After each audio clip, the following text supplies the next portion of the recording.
Baik, Assalamualaikum warahmatullahi wabarakatuh. Kenalkan, nama saya Zimri Batasari dengan NIM akhiran 016 shift 3. Nah, dari kelompok 19. Nah, jadi di sini saya mau menjelaskan atau menyelesaikan tugas mingguan. Yang dimana untuk ketentuan tugas mingguan kali ini adalah menjelaskan soal nomor 2, nomor 3, nomor 4, dan nomor 5. Nah, di sini kita baca dulu soalnya, di mana untuk soal nomor 2 itu sebuah universitas ingin menganalisis apakah metode pembelajaran yang berbeda mempengaruhi tingkat kepuasan mahasiswa terhadap proses perkuliahan, di mana penelitian dilakukan terhadap 15 mahasiswa yang diminta memberikan penilaian kepuasan pada skala 1 sampai 50 dengan taraf signifikannya alfa 0,05. Melakukan pengujian untuk mengetahui apakah terdapat perbedaan yang signifikan pada tingkat kepuasan mahasiswa berdasarkan metode pembelajaran yang dilakukan. Nah, di sini ada tabelnya. Lalu di sini untuk soal nomor 3, suatu penelitian dilakukan untuk mengetahui apakah jenis layanan transportasi memengaruhi tingkat kepuasan pelanggan. Penelitian melibatkan 330 responden pengguna bus kota, kereta api, dan transportasi online. Tingkat kepuasan pelanggan jadi 3 kategori, yaitu puas, puas, dan tidak puas. Yang mana hasil pengamatan disajikan pada tabel. Berdasarkan data tersebut, lakukan uji pada tingkat kepercayaan 95% untuk mengetahui apakah terdapat perbedaan proporsi tingkat kepuasan pelanggan berdasarkan jenis layanan transportasi. Nah, di sini ada tabelnya. Lalu di sini soal nomor 4, sebuah pusat kebugaran ingin mengevaluasi perubahan tingkat kebugaran anggota setelah mengikuti program latihan rutin. Tingkat kebugaran diukur menggunakan skala 1 sampai 10, semakin tinggi skor semakin baik kebugaran. Pengukuran dilakukan pada 9 anggota yang sama, yaitu sebelum latihan, setelah 4 minggu, dan setelah 8 minggu. Dengan taraf signifikansi alfa 0,05, tentukan apakah terdapat perbedaan tingkat kebugaran yang signifikan di antara ketiga waktu pengukuran tersebut. Ada tabel juga. Lalu untuk nomor 5, sebanyak 24 mahasiswa berpartisipasi dalam suatu penelitian mengenai metode belajar untuk meningkatkan nilai ujian. Para mahasiswa dibagi secara acak ke dalam 4 kelompok, yaitu metode diskusi kelompok, pembelajaran daring, pembelajaran tatap muka, dan pembelajaran berbasis proyek. Setelah periode pembelajaran selesai, peningkatan nilai ujian setiap mahasiswa dicatat dengan taraf signifikansi 0,05. Uji apakah keempat metode belajar tersebut memiliki tingkat efektivitas yang sama. Nah, di sini ada tabelnya juga.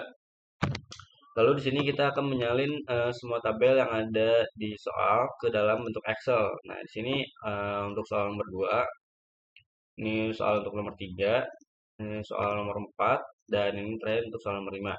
Nah, di sini kita akan menyelesaikan sebuah persoalan tadi menggunakan dua software, yaitu adalah RStudio dan Unitype. Pertama kita akan menyelesaikan soal tersebut menggunakan RStudio. Nah, di sini kita running dulu untuk soal nomor 2-nya. Ini kita running dulu soal nomor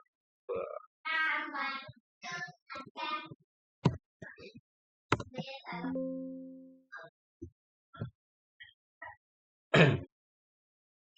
Nah, di sini kita nunggu dulu buat si proses runningnya.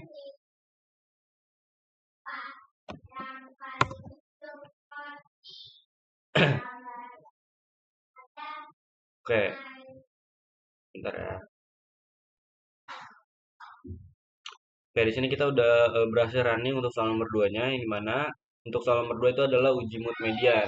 Yang dimana pertama kita akan menginput data observasi. Ini kita ada 3.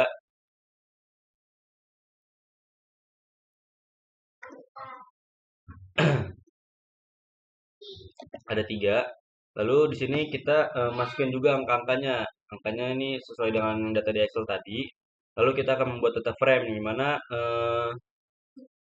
kita itu di sini apa namanya? Masukin exam data, terus data frame, terus kita akan menghitung sistem dan skornya. Nah, setelah kita merunning, di sini kita juga akan membuat box plotnya. Di sini ada sebuah box plot. Lalu kita akan memanggil package dan melakukan uji mood mediannya. Nah, jadi untuk hasilnya itu adalah hasil pengujian ini menunjukkan nilai p-value-nya itu adalah 0,06 sekian. Yang dimana p-value-nya ini lebih kecil daripada 0,05. Maka H0 ini akan ditolak. Yang dimana dapat disimpulkan itu adalah perbedaan median skor kepuasan mahasiswa berdasarkan metode terdapat perbedaan antara si median skor kepuasan mahasiswa berdasarkan metode pembelajaran yang digunakan. Lalu sekarang kita masuk ke soal nomor 3, di mana untuk soal nomor 3 itu kita menggunakan uji Chi-square. Nah, untuk metode Chi-square itu sendiri kita running dulu. Oke, di sini kita udah berhasil running. Lalu di sini kita masukin dulu nih data-datanya nih. Terus juga kita masukin dari Excel. Nih, soal nomor 3. Nah, eh, terus kita melakukan apa tuh namanya? Menggunakan fungsi cheese test. Nah, ini. Terus kita akan menghasilkan hasil dari uji square-nya. Nah, yang dimana untuk hasil pengujian itu menunjukkan nilai p-value-nya itu adalah 0,02, dan dimana p-value-nya ini lebih kecil dari 0,05, maka H0 ini tuh akan ditolak, yang dimana disimpulkan bahwa terdapat hubungan yang signifikan antara jenis transportasi dan tiket kepuasan pelanggan. Lanjut kita untuk soal nomor 4, kita running dulu untuk soal nomor 4-nya. Nah, di sini untuk soal nomor 4 itu kita menggunakan uji Friedman. Pertama, kita akan masukin dulu datanya ke dalam data frame. Kemudian kita lakukan pengujian menggunakan fungsi Friedman. Nih, Friedman test. Nah, lalu di sini dimunculkan hasilnya itu adalah p-value-nya itu adalah 0,000 sekian. Karena p-value-nya itu lebih kecil daripada 0,05, maka H0-nya ditolak. Dapat disimpulkan bahwa terdapat perbedaan tingkat kebugaran yang signifikan antara sebelum latihan, setelah 4 minggu, dan setelah 8 minggu. Yang dimana hal ini itu menunjukkan bahwa program latihan itu memberikan pengaruh terhadap peningkatan kebugaran anggota. Nah, sekarang kita lanjut ke soal nomor terakhir, soal nomor 5. Nah, ini untuk soal nomor 5 itu kita menggunakan uji Kruskal-Wallis atau H-test. Kita running dulu untuk soal nomor 5-nya. Nah, di sini data masing-masing kelompok tuh dimasukkan ke dalam variabel yang berbeda, yang dimana kita tuh akan masukin fungsinya dengan fungsi Kruskal test. Dan setelah kita masukin fungsinya, sekarang hasilnya itu akan keluar, yang dimana untuk hasil pengujian p-value-nya itu sebesar 0,001 sekian. Karena p-value-nya itu lebih kecil daripada 0,05, maka H0 ini ditolak. Yang mana dengan demikian dapat disimpulkan bahwa terdapat perbedaan penilaian nilai ujian yang signifikan di antara metode pembelajaran yang digunakan. Gitu, teman-teman. Jadi dari soal yang tadi udah kita jelasin, kita dapat datanya juga.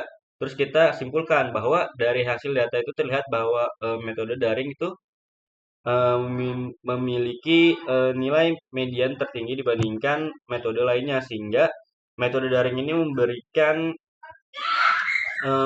peningkatan nilai ujian yang paling baik pada data penelitian ini. Ya, mungkin itu saja yang bisa saya sampaikan menggunakan software RStudio. Sekarang kita lanjut ke software Minitab.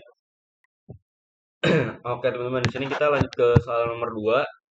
Soal nomor 2. Sekarang kita masuk ke software Minitab, yang dimana soal nomor 2 itu kita udah selesaiin, dan di sini udah kelihatan hasilnya. Jadi berdasarkan output Minitab itu diperoleh median skor kepuasan untuk metode tatap muka sebesar 40 inilah ya, 40. Terus kita dapat daringnya juga sebesar 35. Lalu untuk hybridnya sebesar 31.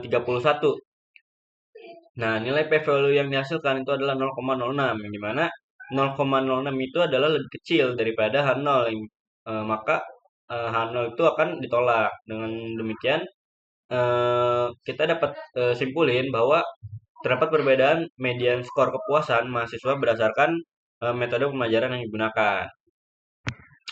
Nah, sekarang kita lanjut ke soal nomor 3. Nah, di sini untuk soal nomor 3 kita menggunakan Chi-square. Tadi soal nomor 2 itu kita menggunakan median test, mood median test. Nah, untuk soal nomor 3 ini kita udah selesaiin juga, lalu udah muncul juga hasilnya yang dimana output Minitab itu diperoleh nilai Chi-square-nya sebesar 0,66 dan dengan PV 11,066 dan ini ya 11,066 dan P value-nya itu sebesar 0,26. Karena P value-nya itu sebesar 0,26, dia itu nilainya itu lebih kecil daripada 0,05, maka H0 itu akan ditolak. Dengan demikian, kita dapat simpulin bahwa terdapat hubungan yang signifikan antara jenis layanan transportasi dengan tingkat kepuasan pelanggan. Sekarang kita lanjut ke soal nomor 4. Nah, untuk soal nomor 4 ini kita menggunakan metode Friedman test. Yang dimana untuk output Minitab itu sendiri dengan Friedman test itu sebelum latihan sebesar 5. Terus setelah bentar. Bentar ya, teman-teman.